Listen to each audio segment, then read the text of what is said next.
He kōna I purangi tēnei nā te reo irirangi o Aotearoa. Just a quick warning, this podcast contains strong language and descriptions of violence some listeners might find confronting. On the 6th of January 1985, Darcy to Hira was feeling good. The 40-year-old had only 3 days to go on a 6-month sentence in Auckland's Mount Eden prison. No stranger to life behind bars, Darcy looked the part too. 5'7", over 100 kilos, strongly built and covered in tattoos. Darcy's life had been tough. He'd lost both parents as a boy and quickly went off the rails. But just before this stint in prison, everything had changed. His life was going to be different. Darcy had turned over a new leaf, and for good behaviour, he was getting out early. He was just caring, gentle, fun-loving. Back to his new wife Suzanne, back to family, back to freedom. He was, wanted to get out there Monday. Sorry. He just sounded so happy when he talked to me that he was, going to be home and...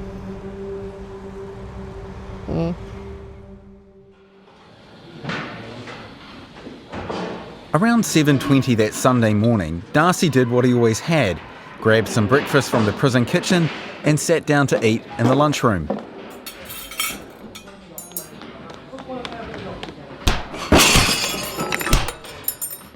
Minutes later, a guard found Darcy slumped in his chair, convulsing uncontrollably. There was no blood, but Darcy had been brutally beaten with a blunt instrument, sustaining multiple skull fractures and massive brain damage. He was rushed to the hospital, though there was nothing that could be done. It was what a judge would later call a vicious and savage killing. 2 months would pass before another prisoner, Ross Appelgren, was arrested and charged with his murder. An inmate was killed, and I ended up getting the blame for it. You didn't do it? No, I didn't. Who did do it? I don't know. The Crown case at the trials was that Appelgren killed him after a drug deal went wrong. On paper, it looked like an easy crime to solve, a murder inside a locked building with a limited number of suspects.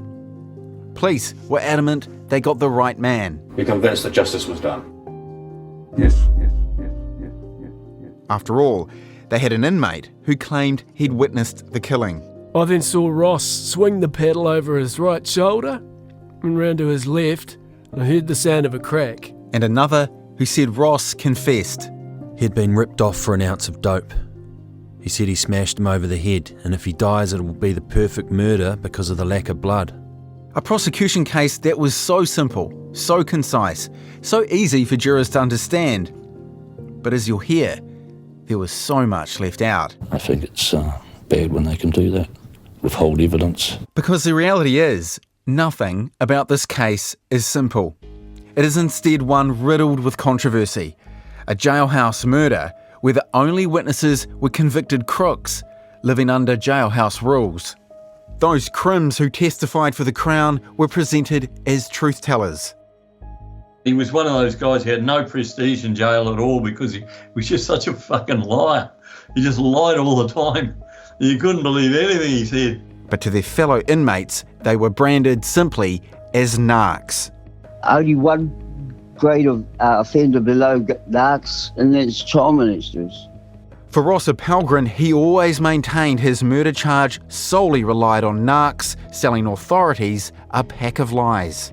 I think it stinks when they can pay, especially crims, money, offer them incentives to get out of jail, relocation, new identities, $30,000, $40,000 cash on their pockets.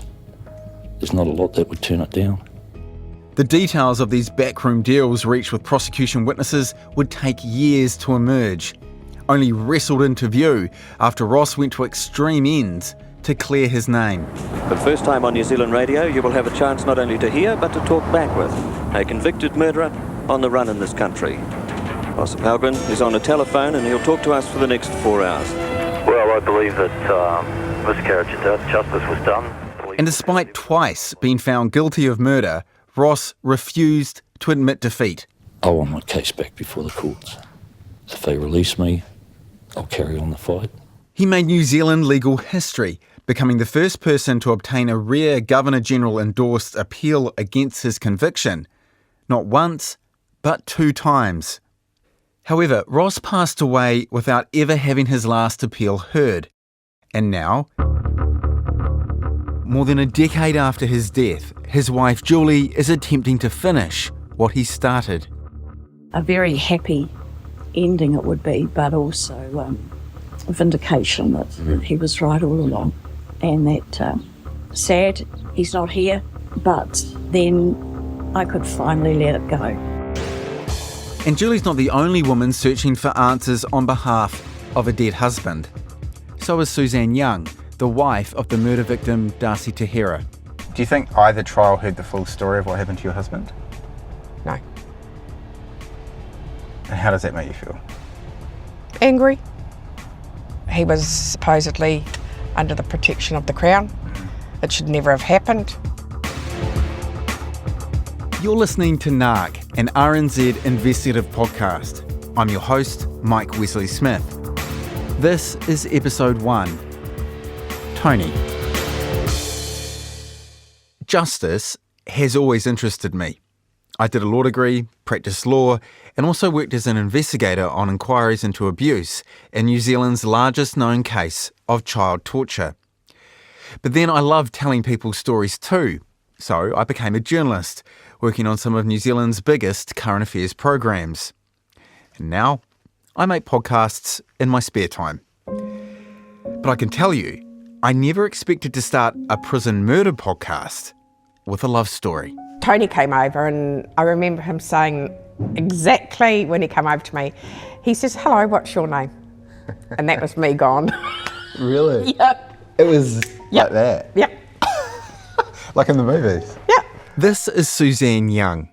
She first met Darcy to Hira when she was only 19 years old, a nurse working at an Auckland rest home. Although Suzanne never calls him Darcy, she calls him by his other name, Anthony, or Tony for short. From the very start of my investigation, I'd wanted to talk to Suzanne. As Tony's wife, I just thought it was fair she knew what I was doing. I was also keen to hear her perspective on Tony and what had happened to him. When investigating something like this, you have to make dozens of cold calls, and you soon get used to the blow-offs, the F-offs, or the "I'm not interested" responses. But if there's one thing I'll never get used to, it's contacting someone like Suzanne, someone whose loved one has been murdered. So yeah, I'll admit I was bloody anxious. I decided to send her a letter asking if she'd be prepared to speak to me. It was a nervous wait. A week went by, and then she called. As I feared, my inquiry had caught her completely by surprise and brought the old painful memories flooding back. And as she talked, I felt an instant rush of guilt. But that soon subsided as Suzanne said, actually, yeah, she would be happy to meet to talk about her Tony. Because as I would discover, she had her own unanswered questions. All right. So that's how we came to meet at Papakura Library. Suzanne looked a little nervous, which was fair enough. So was I. Is that all right? Yeah? Yep, perfect. Yep. We shook hands and I noticed she had a book clutched to her chest. We chatted a bit and then sat down in a private room. If you just want to clip that on your jersey top. I have to say, it's a little surreal meeting someone for the first time and then instantly diving into one of the worst moments of their life. Recording? But as Suzanne started talking about Tony, that initial nervousness, the awkwardness, it fell away. Her eyes sparkled, and you could see the teenager Tony had swept off her feet back in 1983. It was just him and the way he was. It was just like his eyes, his everything. And I turned around and I thought, oh my God, it was like, yeah. It was like love at first sight. 6 months down the track, we were married. Oh my gosh. The setting for Suzanne and Tony's love at first sight was perhaps unlikely. A power pulling contest at an Auckland pub called the Star Hotel. If you haven't heard of power pulling, Don't worry, neither had I. I suppose it's like tug of war, but it was up off the ground. Yeah. And it was set up on like a big full board. Yeah. And they had foot stays and everything. So and then it was hard work. It was like, yeah, they had to train real hard. So my brother started it. Then I thought, I'll come along for a nosy, you know. They tried to get me involved. But no, I wasn't probably strong enough, and I got rope burns the first night, and that was me, I was done. But we were at the Star Hotel. They did a round robin, so they used to do Penrose, Otahu, all the round robins of the pubs. And so a lot of people turned up to watch? Oh, yeah. It was huge, yeah. They had white overalls and they had their logo on the back of their overalls. Right. It was quite big. That night at the pub, Suzanne's brother Michael had managed to rope Tony, aka Darcy, into competing with his team. However, there was no way Tony started the evening expecting to pull his future wife, particularly someone who was quite a bit younger. So you were 19. You were 19 and he was 39. Right, okay. Yeah. I see. So how old did he say he was? I think he only said he was about 30. He was still in his 30s, but just a little bit further down so it didn't look so bad. Because how early on in the conversation did the age thing come up? Like, he must have had to be pretty nimble. He didn't say anything until probably, I think it was getting closer to the wedding. Okay. And he's like, I've got a confession. I said, what? He says, I'm older than what I said. I don't care. I don't care. No, it just was a number. like, yeah. So it was quite funny. He must have been quite relieved that you had that reaction. He was like, he just looked at me. I said, yeah, because he was a bit of a clown sometimes, our Tony, but yeah. A clown, says Suzanne, but with a soft side too. He put me on a pedestal. He literally put me on a pedestal. I tell people, and they think, nah. But yeah, he did. He just treated me so well. Very family orientated, just very caring. At this point, Suzanne opened up the book she'd brought with her. It turned out to be a photo album filled with pictures of her and Tony's wedding. Up until this point, the only photo I'd seen of Tony was a typically unflattering mugshot. His hair scraggly and unkempt, a blank look on his face. Honestly, he looked like a pretty rough dude. But the Tony in the wedding album looked like a totally different guy. He looked handsome, dressed in a light grey suit with matching waistcoat and pink tie. Bride and groom are both beaming. What are your memories of the wedding day? It was very, very cheap. I think the whole wedding light cost about $500 back in the day, but that was a lot of money back in the day. Mum did all the food. Mum did my wedding cake. Amazing wedding cake. It was a 3-tier. Had fresh flowers. I remember doing fresh flowers on top of it. Everybody my whole family just got together, helped do everything, my auntie and uncle. It was a beautiful day. We had umbrellas and chairs all around the backyard, and probably the most that stuck out in my mind was the celebrant. He was so hard case. It was one of Dad's mates. And I thought, oh my God, he had no teeth. And he said, it's all right. He said, I've put them in on special occasions, weddings and funerals. And was Tony nervous on the day? No, everybody, all his family was there. His brother to come up from New Plymouth, they'd come from, the ones from up north came down. It was just a lovely, it was really relaxed, chilled out, sort of. The best type of weddings. Yeah. Then, less than a year later, Tony was dead. Yeah, our first wedding anniversary it was going to be. And that was another reason he wanted to get out that Monday. Sorry.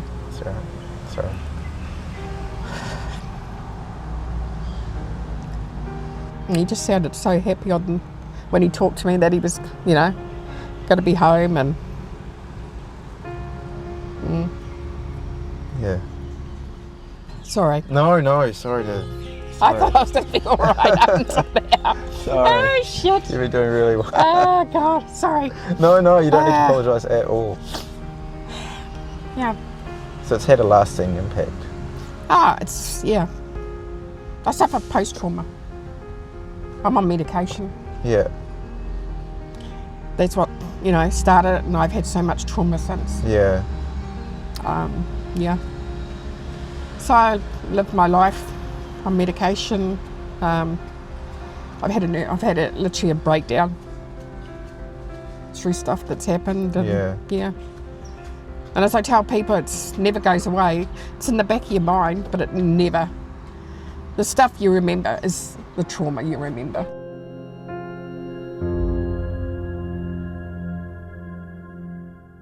February. Hira was killed 3 days before he was due to be released. Skull crushed like an eggshell. Darcy to Hira received massive damage to his head, delivered by a wooden paddle used to stir the porridge. Ross Appelgren was accused of and convicted of that murder. While these events were all through the news at the time, 40 years later, details of what happened in Mount Eden prison that day have faded from memory for most. While sifting through the court documents relating to Ross Appelgren's 2 trials and the many media articles about the case, one thing stood out to me. As I sat with all this paperwork, I realised no one, not the police, not the prosecutor, nor the media, had really explained who Tony was, the victim at the centre of this terrible crime. Instead, he was often referred to simply as a gang member serving a sentence for burglary. While the judge at Appelgren's second trial, when explaining that it was the evidence that counts and not sympathy towards Tony, told the jury, Mr. Tahira has been referred to in evidence but never really described. I do not imagine that he would be a person that would attract a great deal of sympathy on your part. He has, nevertheless, lost his life. Those comments still rankle Suzanne, for whom Tony's memory is far from faded. It's like, did he know him? Yeah. Like, how could he just judge by what happened to what sort of person he was? Yeah. I'm not saying Tony was any angel, but to me, it was, I just thought the whole thing was quite unfair, and it was quite hard. Suzanne's right. For much of his teens through to his 30s, Tony was no angel. He did some bad things, 2 convictions for violence, and he also committed a whole lot of thefts and burglaries dating back to the early 1960s. All up, Tony spent more than 10 years in prison. Suzanne still remembers when he first met her parents in their working-class South Auckland home. Mum took one look and thought, holy shit. Yeah, I could see the look on Mum's face. But he was just so warm and welcoming. Like, big hug, hi, him and Dad hit it off. And then later on when he'd gone, Mum thought, my God, Suzanne, blah, blah, blah, blah, blah. But really, after that, he was just around. He was just around all the time. He was so good to Mum and Dad, because he always talked about Mum and Dad and So he called your parents Mum and Dad? Yeah. It was always Mum and Dad. Yeah. And what? Because he lost his parents, I think, quite young. Oh, I see. Right. Yeah. So they filled a. So I think he got on so well with them because of that reason, I think. Yeah. Tony was born in Northland on the 4th of March 1944. When he was around 5, he moved with his family to South Auckland. Tragically, he lost his dad in 1957, followed just a year later by the death of his mum. Tony's probation reports describe his early years as harsh. He went into state care and in 1963 was convicted for dishonesty offences and sent to Borstal, a detention facility for young offenders. With a tendency for pinching other people's belongings, Tony was frequently living at Her Majesty's pleasure for much of the 1960s, 70s and early 80s. One justice official remarked, "Prison has become home to him." And pre-release reports in the 1970s described Tony as a likeable rogue when things go his way, very persistent and unrelenting when he wants something, and is strongly motivated in attaining goals when they concern his comfort and personal welfare. He is a good worker, cooperative and obliging to a degree. His prognosis does not seem to be attractive. During sentencing on yet another theft charge, one judge told Tony, "It seems that you are incapable of controlling yourself. Anything that is not screwed down is in peril when you are about." But as he got older, the peril Tony posed seemed to diminish. In May 1981, in his last stretch in prison before meeting Suzanne, a group of prison guards supported Tony's application for early release. Here's what they wrote. Jovial type, no behavioural problems. He's been a reliable and conscientious worker. His conduct has been of a high standard. Known for years. Good worker. And former prison staff I spoke to for this podcast also described Tony in positive terms. Oh, he was always quiet, cooperative. This is a former Mount Eden prison guard. We've disguised his voice and we'll call him James. There are a bunch of people who either worked in the prison system or were inmates with Ross and Tony that I really needed to speak with to get the full picture of this case. Understandably, many have got very different lives these days and so don't want their identities and pasts made so public. There are also court orders preventing me from naming some of the inmates who gave evidence. And to prevent indirectly identifying them, I've given all the inmates pseudonyms. Let's get back to the former guard we're calling James and his impression of Tony. I think he was just one of those people when he was relating to prison staff who just wanted to get on with his lag and get out again. Very low risk of escape, very low risk of assault on staff. As far as I was aware, he was at low risk of assault from or to other prisoners. But obviously something happened that changed that. Another ex-prison guard, Mark Anthony, also knew Tony at Mount Eden and often saw him working in the staff club. A likeable sort of a character. He was quite a decent sort of a guy to talk to.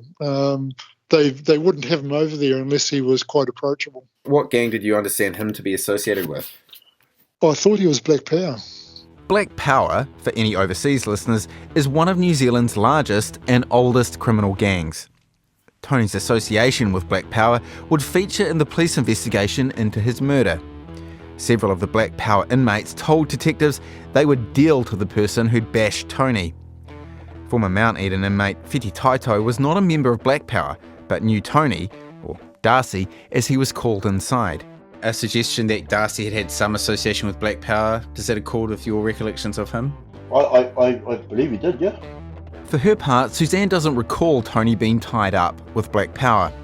When they got together, she wanted to focus on the future, not delve into his past. He never really said, and I never really wanted to know. No. I mean, his past was his past. Yeah. And I'm thinking, yeah, I knew he probably wasn't, you know, the good boy that he should have been. Right. But I didn't see that. I didn't see that side of him. She said Tony was the sort of guy who would stand up for others. She recalled a particular incident on a night out together. He just stuck up for this guy. Yeah, he was getting beaten up real bad because Tony saw it and thought, oh my God. And he says, get under the table. I said, what? He says, I'm going to finish this for once and for all. And he picked this guy up and threw him straight away. And that was the end. Finish. End of story. He said, no. He said, I'm not having, He didn't like confrontation. He didn't like, that was a big no-no. When Tony and Suzanne got together in 1983, it represented the start of a new chapter in his life. He stepped away from law-breaking, got a job, a home and a wife. Stability. But in August 1984, the past caught up with Tony. It turned out police had warrants for Tony's arrest, including for thefts committed before he met Suzanne. I remember the morning they came to our place early in the morning and the police surrounded our house and said, Tony's under arrest, there's a warrant out for his arrest, blah, blah, blah, blah, blah. So I went and Tony was still in bed and I said, the police are here. And he said, oh, Jesus. He said, okay.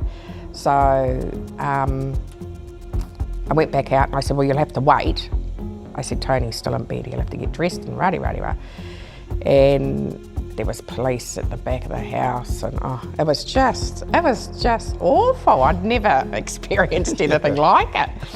And they were all, you could just, accept this one. And I said to you... That one was one of the cops whose kindness that day has stayed with Suzanne all these years. His name was Tony too, and he was so understanding, and obviously I was upset, and because all the other police were ready to put handcuffs and everything on him, and Officer Tony, he said, no, he said, just let him walk to the car. He said he'll be fine.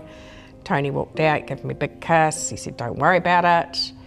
And then Tony, the officer, came back and he said, look, if you want to come up, he said, come up to the police station. It's a big no-no, but under the circumstances, come up, I'll let you see Tony. And then by that time I'd gone and Tony was very emotional. They'd got him on, obviously, warrants for his arrest, unpaid fines and all the rest of it. So he had quite an outstanding number of fines. Then obviously didn't turn up to court when he should have, and then warrant for his arrest. And the story, that's where the story ends. He got arrested. Even the judge said, well, now we've got you. He said, we've got to do something with you, sort of thing. And then Mum and Dad put up their whole business, the house, everything, to see if, if it would help. The fact Tony had turned a corner was highlighted in the probation report prepared at his sentencing, with the writer saying, it is noted that he has cast aside many of the trappings of his earlier existence, lack of industry, unkept appearance, and an apparent disregard for the consequences of his offending. In this interview, his concern that he should suffer an enforced separation from his wife appeared sincere, and was a marked departure from his carefree manner of earlier occasions when he has been interviewed in custody. It's a bit of a common theme for guys like Tony. Talking to other ex-crims for this podcast, I learned that for many, a life of crime loses its appeal when you hit kind of your late 30s. You want to settle down, find some peace. I remember hearing one former inmate talk about it as reaching your criminal menopause. It seems like that was where Tony was heading when he was arrested that final time. He appeared in court for sentencing in September 1984. I remember the judge saying, oh, I see you've got married and you've got a job and you've got, all settled down. But he said, we're going to give you some punishment. That punishment was 6 months inside Mount Eden prison.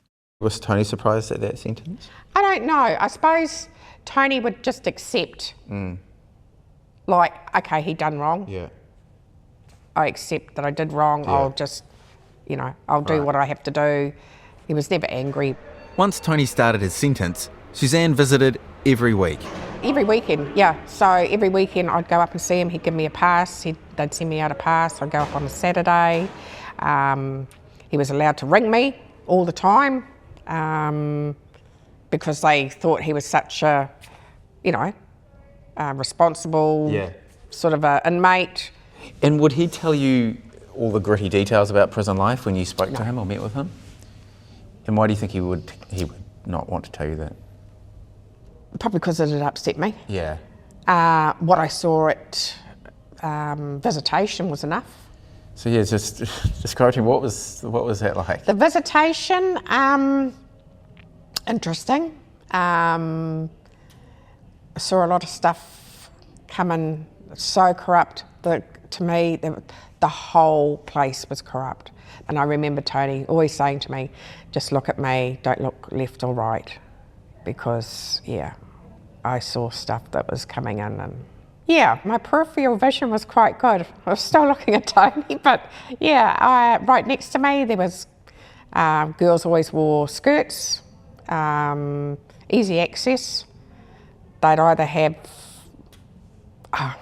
whether it was weapons or drugs or obviously hidden, I don't know whether it was up a vagina, up there, wherever, but the guys would be easy access, up through between the legs, up the skirt, and And all in full view of the guards? They knew, I'm sure they knew what was going in and out with just turn a blind eye. I was shocked. I was like, what the hell?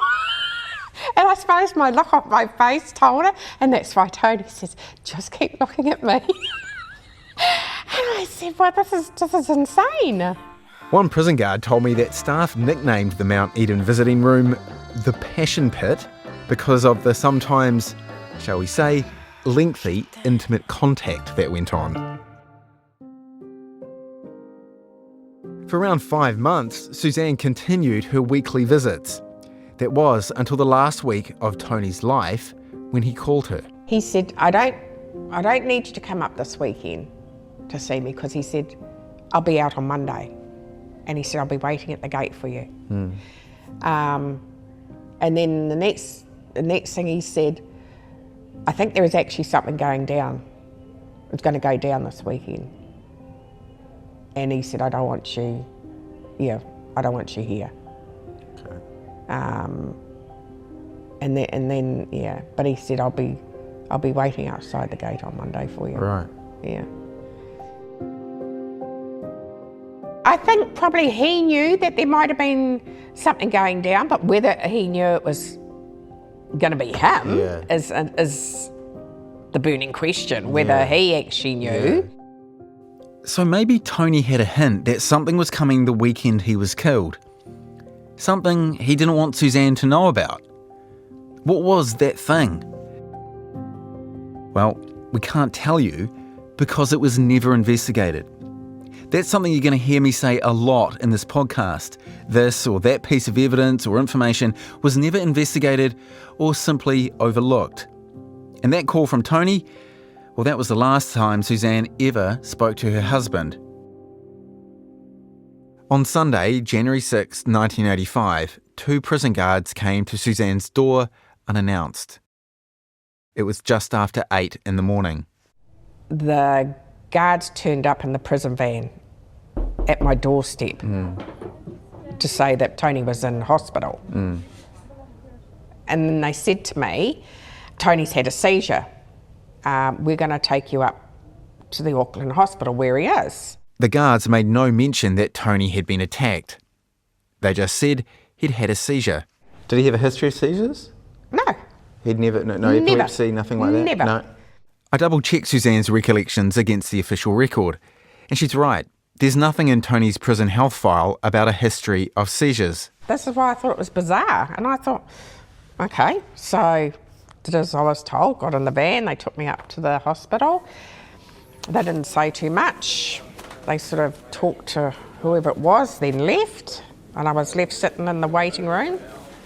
And I actually contacted, Helen, my matron of honour. Oh, yeah. She was my best friend and her husband. Yeah. They came straight up, because by that time I was sort of, quite. They came straight up, and the doctor came out, and he said to me, are you Suzanne, blah, blah, blah, and I said yes. And he said to me, I just need you to be prepared for what you're going to see. And I looked at him, I said, but hasn't he only just had a seizure? I remember that. I thought he'd just had a seizure.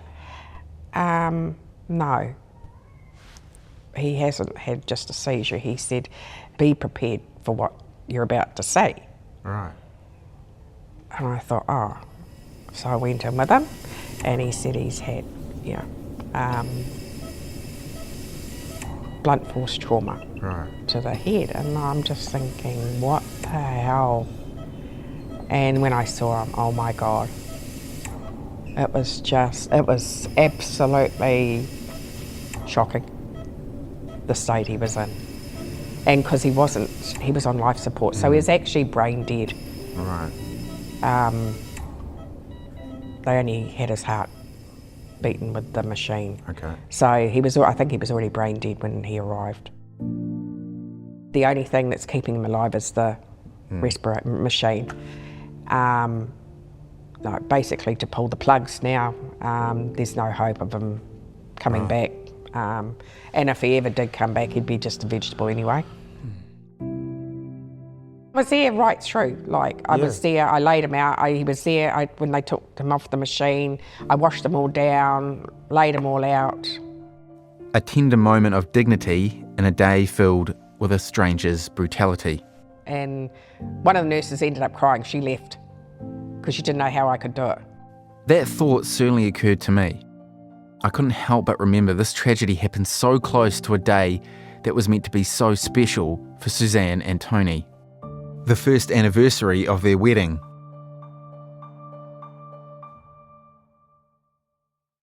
For a while after Tony died, Suzanne's life was a blur. Within 7 months, in July 1985, Ross Appelgren, a man she'd never heard Tony mention, stood trial for his murder.